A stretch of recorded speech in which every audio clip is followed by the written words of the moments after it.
de Curieuse, le podcast qui dévoile une facette de la vie d'une femme. Je m'appelle Isabelle Weber, je suis journaliste et vis à Bienne en Suisse depuis plus de 20 ans. J'aime les histoires et je suis curieuse de l'autre. Mon envie, vous faire découvrir l'une des faces cachées des habitantes de ma région. Celles qu'on croise sans pour autant deviner le trésor qu'elles recèlent. Peut-être un voyage, une réussite, une épreuve, une expérience, allons savoir. Ce podcast paraît tous les vendredis sur le site dédié graines2curieuses.ch avec le chiffre 2 entre les deux mots. Abonnez-vous sur Apple Podcast ou sur les applications d'Android et suivez son actu sur la page Facebook Graines de Curieuses. Bonne année à tous! Je suis très heureuse de vous retrouver. J'espère que vous êtes aussi ravis que moi d'écouter mes futurs invités. D'abord, ce grand merci. Vous avez été nombreuses et nombreux à m'envoyer vos réactions sur les réseaux sociaux, par messagerie ou courriel, et j'en suis très touchée. Ça montre à quel point Graines de Curieuses vous intéresse. Dans un prochain épisode, je citerai quelques-uns et quelques-unes d'entre vous. En attendant, je vous invite à aller voir le livre d'or du site graines2curieuses.ch où j'ai recensé quelques commentaires. Lorsque vous m'écrivez, soyez gentil de me mentionner si vous êtes d'accord que votre nom figure au livre d'or. Côté bonne résolution, j'ai profité de cette parenthèse festive pour réfléchir à la suite et j'ai de belles émissions en perspective. Ça passe par des envies d'évasion, avec des récits de voyage en Europe et même en Afrique. Nous parlerons aussi petite enfance avec une directrice de crèche atypique.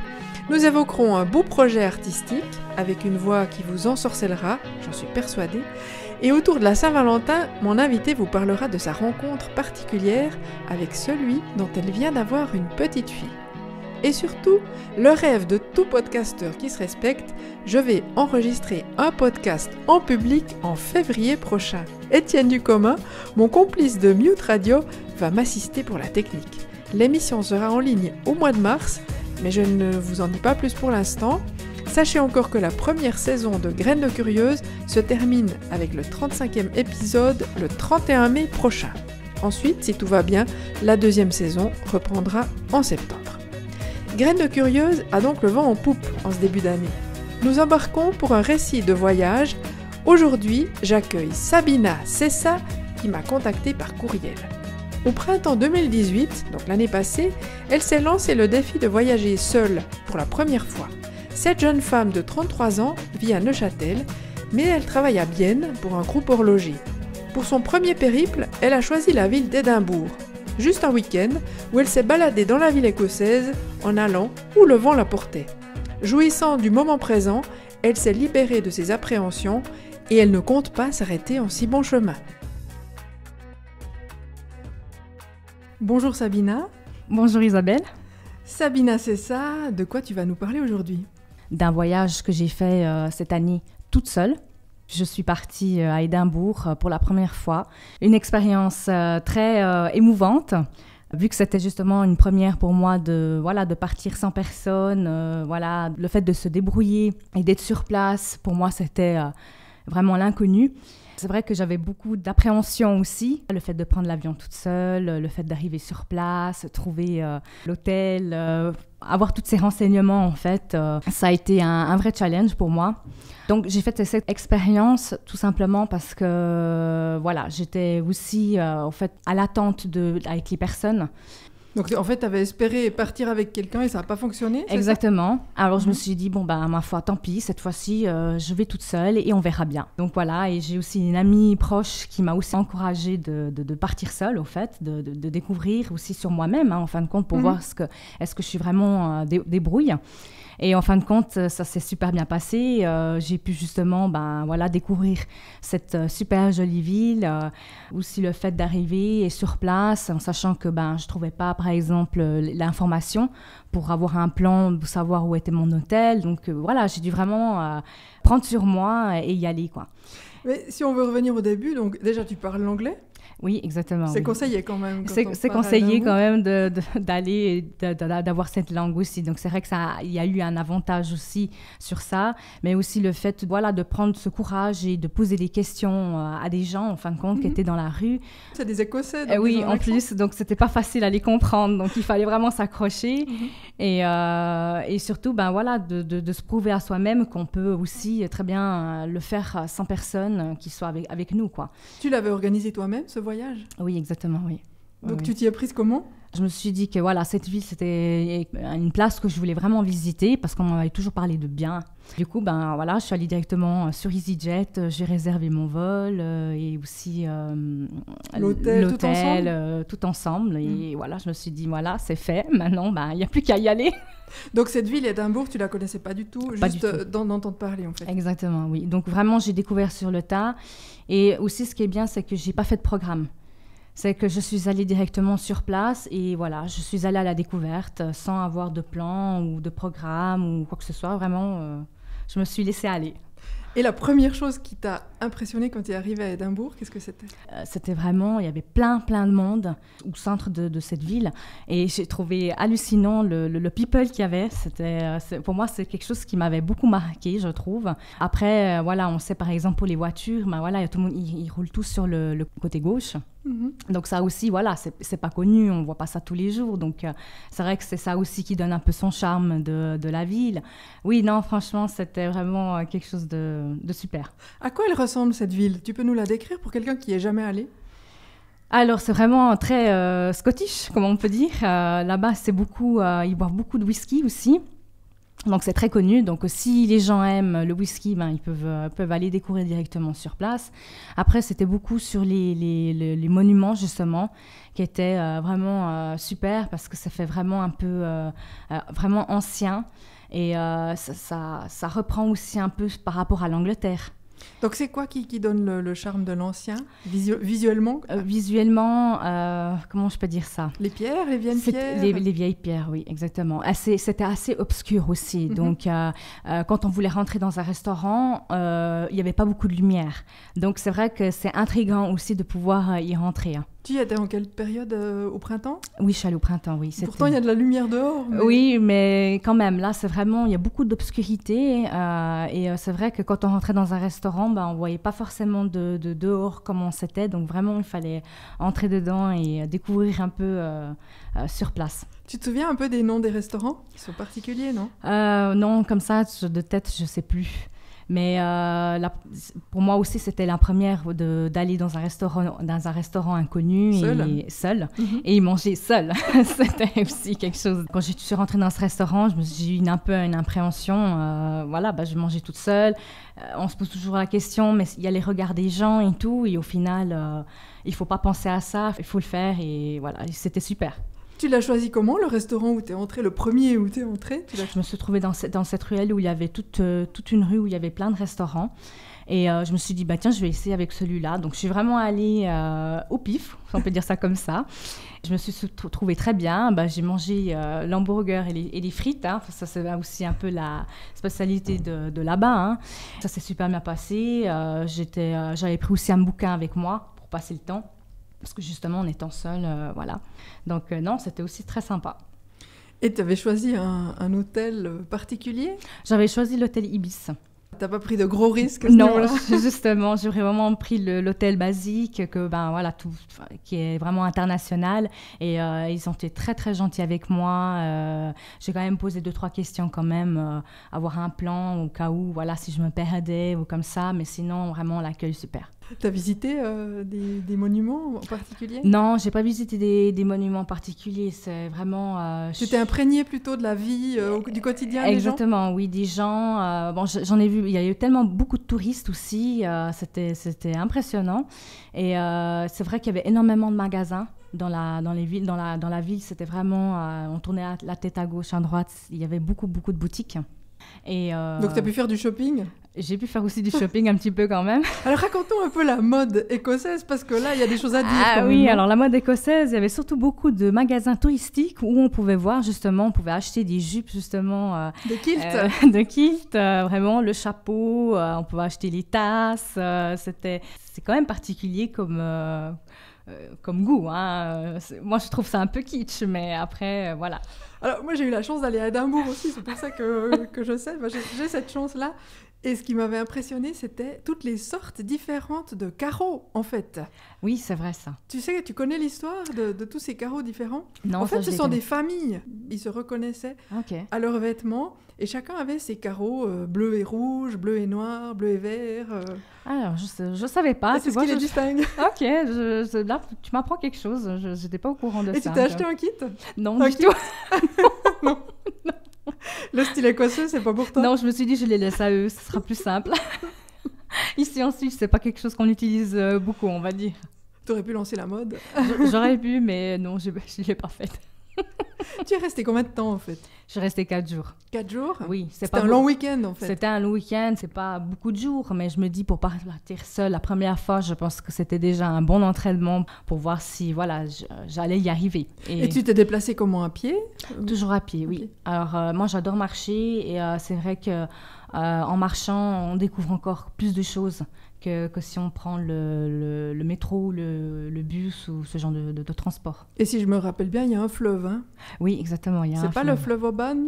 Oban, oui. C'est juste, oui, hein? c'est voilà, juste. Tu vois que j'ai encore des souvenirs. D'ailleurs, Édimbourg, on le dit comment en anglais? Ça, c'est la colle. Edinburgh. Edinburgh, ouais. C'est vrai qu'il ne faut pas dire Édimbourg, ils vont bien comprendre. Non, justement. C'est vraiment avec cet accent vraiment british.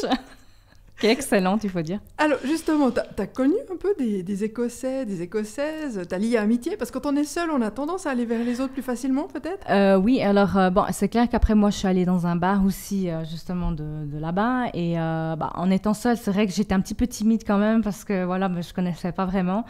Et je n'ai pas vraiment eu l'occasion de discuter vraiment avec des gens dans le bar, mais c'est vrai que rien que le fait de parler avec ceux de la réception, par exemple, à l'hôtel, déjà là, ils étaient assez accueillants, j'ai trouvé. Mm-hmm. Et puis dans la rue, tu demandais ton chemin? Oui, alors ils étaient vraiment accueillants dans le sens voilà, qu'ils étaient prêts toujours à m'aider, au fin de compte. Et question nourriture, alors raconte-nous aussi, parce que là, je crois qu'il y a des choses intéressantes à dire. Nourriture, oui, c'est très fast-food, hein. Alors il faut vraiment aimer. Après, spécialité, j'ai pas vraiment mangé. T'es pas allée dans un restaurant typique avec non, les fruits et les légumes tout mélangés, le plat de viande, la sauce? Non, je sais par contre, voilà, c'était le dernier jour et puis juste avant de partir, je voulais quand même manger quelque chose. Je suis allée vite dans une pizzeria et le monsieur m'a demandé si je voulais du fromage sur ma pizza. Et moi, je l'ai regardé avec des grands yeux, j'ai dit non merci, c'est gentil. Ça va aller comme ça. C'était quoi, du cheddar orange ou... Non, c'était juste du cheese qu'eux, ils avaient, et puis que c'est leur spécialité de mettre sur les pizzas ce fromage. Des tranches? Ouais, ils le mettent comment, en tranches? Des tranches. D'accord, donc c'est pas la mozzarella? Non, du tout, c'était pas du tout ça. Voilà. Qu'est-ce qui t'a frappé encore là-bas, pendant cette période? Alors, c'est vrai que quand j'étais arrivée au tout début sur place, c'est vrai que j'étais un petit peu stressée parce que, voilà, j'étais arrivée dans un lieu où je ne connaissais pas du tout. C'était pour moi une première. Je me suis dit, voilà, j'ai pas le choix. Maintenant, il faut que j'y aille. Il faut que je pose des questions à des personnes que je ne connais pas pour avoir des renseignements. Donc là, c'est vrai que là, j'ai eu un moment d'émotion assez forte. C'est vraiment sortir de sa timidité et voilà, d'y aller, quoi. Après, c'est pas évident, hein, mais quand après on se lance, c'est bon, c'est dans la poche. Là, est-ce que tu serais prête, par exemple, à faire la guide pour des amis à Édimbourg de nouveau? Oui, franchement, oui, je le ferai avec plaisir alors. Et qu'est-ce que tu leur montrerais? Qu'est-ce que tu leur dirais? En fin de compte, je vais leur montrer exactement ce que moi j'ai visité, ou la place où je suis allée justement dans la ville. Après, l'historique en elle-même, je ne la connais pas vraiment, mais rien que le fait de leur dire que voilà, j'ai pas fait de programme, que je suis vraiment allée comme ça, où le vent m'emmène, c'est meilleur, je trouve. D'y aller vraiment comme ça... À l'aventure? À l'aventure, parce que c'est plus croustillant, on va dire, et il n'y a pas forcément un programme qui est planifié. Tu fais ce que tu veux, tu vas où tu veux, tu as envie de manger à 4 heures, tu manges à 4 heures, tu fais comme tu veux. Et ça changeait de ton quotidien, en fait? Oui, parce qu'avant, j'étais beaucoup, quand je voyageais justement avec des copines, c'était toujours avec un programme qui était fixé. Voilà, c'était les jours on fait ça, le deuxième jour pareil, etc., etc. Donc j'avais l'impression de rien profiter. Donc je ne vivais pas le moment présent. Tandis que là, le fait d'aller et de ne pas avoir de programme, c'était juste magnifique. Donc, tu as 33 ans, hein, Oui. ton âge. Est-ce que tu aurais fait ça 10 ans plus tôt si tu en avais eu l'occasion? Non, je n'aurais pas réussi. Et pourquoi pas? J'avais pas encore déjà cette assurance avec moi-même. Et c'est vrai que j'étais beaucoup sur l'attente de toujours vouloir partir avec quelqu'un parce que c'est clair que c'est plus chouette d'être encore en bonne compagnie. Mais c'est vrai que là, le fait d'être partie seule, ça m'a beaucoup rassurée avec moi-même parce que j'ai aussi appris que je suis capable de pouvoir aussi partir seule sans personne. Donc en fait, c'est la signification de ce voyage. Tu aurais pu partir n'importe où. C'était, au bout du compte, c'est la leçon que tu en aurais tirée. Exactement, c'est ça? Exactement, ouais. Et franchement, je le referai encore et encore pour partir seule parce que c'est vraiment top. Oui, ça c'est ce que je voulais te demander. Tu as déjà d'autres voyages en vue comme ça en solitaire? Oui, alors l'année prochaine, je vais partir à Porto. Aussi, je vais faire quelques jours et je vais partir aussi en solo. Donc maintenant, tu as pris goût. Oui, alors maintenant, il ne faut plus m'arrêter. Et c'est vrai que voyager, moi, ça a toujours été aussi une passion. J'adore voyager parce qu'on découvre toujours plein de choses. C'est culturel, les gens et tout. Donc, non, c'est magnifique. Est-ce que tu as déjà voyagé hors d'Europe? Est-ce que ça serait une opportunité pour toi, une possibilité?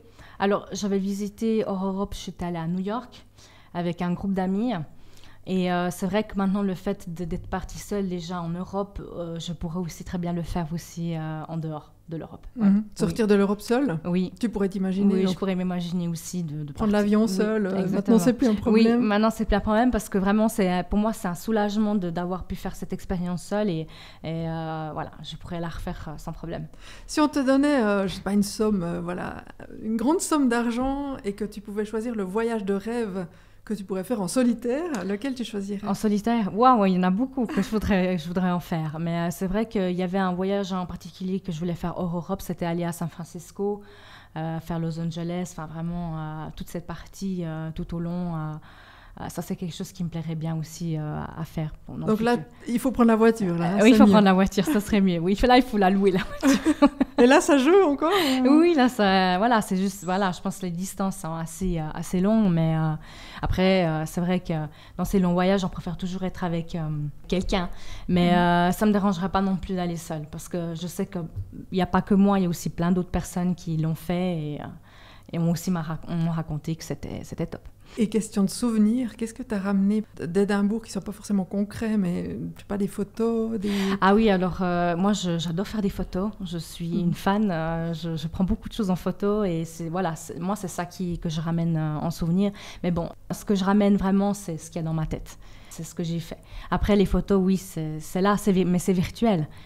Mais, Et dans ta tête, alors, l'image qui va te rester là, la plus marquante de ce voyage? La plus marquante, rien que le fait de me dire que je suis fière de moi, j'ai réussi justement à partir seule. Donc c'est une émotion plutôt. C'est une émotion, oui. Oui.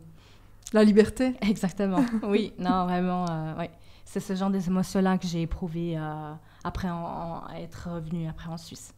Est-ce que cette liberté ou comment on va dire, ce courage que tu as attrapé en fait, est-ce que tu vas le transposer ailleurs, dans ton travail, dans ta vie privée? Est-ce que ça te donne envie d'élargir encore maintenant tes limites? Oui, parce que typiquement, des fois, je vais prendre le café toute seule. Voilà. Ce que tu faisais pas avant? Quelque chose que je faisais pas du tout avant et j'y ai pris goût aussi. C'est des fois le samedi matin, je vais prendre le café, dans un bar, un tea room, et je trouve ça chouette parce qu'en fin de compte, on se ressent sur soi-même et ça fait aussi du bien de se retrouver avec soi. Et c'est ce que ça t'a appris, en fait. Oui, exactement. En fait, c'est ce que j'ai appris. T'as appris à te supporter mieux. Exactement, oui, parce qu'avant, c'était toujours cette crainte, mais le regard des gens, ce genre de choses. Et en fin de compte, c'est nous qui nous mettons cette vision et qui, en fin de compte, c'est pas du tout ça. Donc, c'est parti au printemps. Oui. T'as l'impression d'avoir changé aussi dans ta vie quotidienne, justement, on parlait du travail ou comme ça, est-ce que ça a changé ton attitude par rapport aux autres? Mis à part le fait que tu vas boire le café parfois seule, mais est-ce que ton attitude a changé? Tu as plus de courage, par exemple? Oui, j'ai plus de courage, plus d'assurance. Là, si on si je dois me dire, je pars demain, ma valise, elle sera faite. Donc, oui, c'est ça que, j'ai eu vraiment une bonne expérience par rapport à ça. Et peut-être que tu sais mieux aussi ce que tu veux, du coup? Oui, exactement. Dans tous les domaines? Oui. aussi. C'est un voyage initiatique sur toi, en fait, aussi. À l'intérieur de toi-même. À l'intérieur de moi-même, oui. Et pour dire qu'avant, j'étais renfermée dans ma coquille parce que j'avais cette peur de pas l'affronter. Et maintenant, cette coquille, elle s'est ouverte et maintenant, j'ai plus peur et je peux y aller, quoi. Mais Sabina, je te remercie beaucoup parce que je vois vraiment cette force que tu as. Je sais aujourd'hui que tu as un très grand plaisir à partager ça. D'ailleurs, on va le dire, c'est peut-être un secret comme ça qu'on révèle, c'est que tu avais vraiment une très grande envie d'être là à mon micro. Ça me fait très plaisir de raconter ça. Je te remercie beaucoup. Ça montre qu'il faut parfois...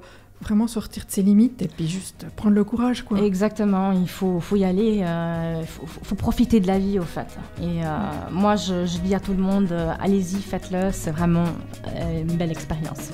Profitons de la vie. Merci beaucoup, Sabina, c'est ça. Merci à toi, Isabelle, c'était vraiment très chouette. Merci.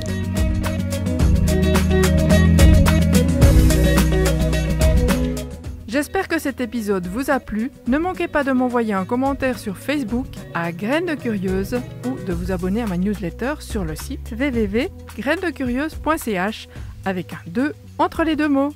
Soyez heureux et à vendredi.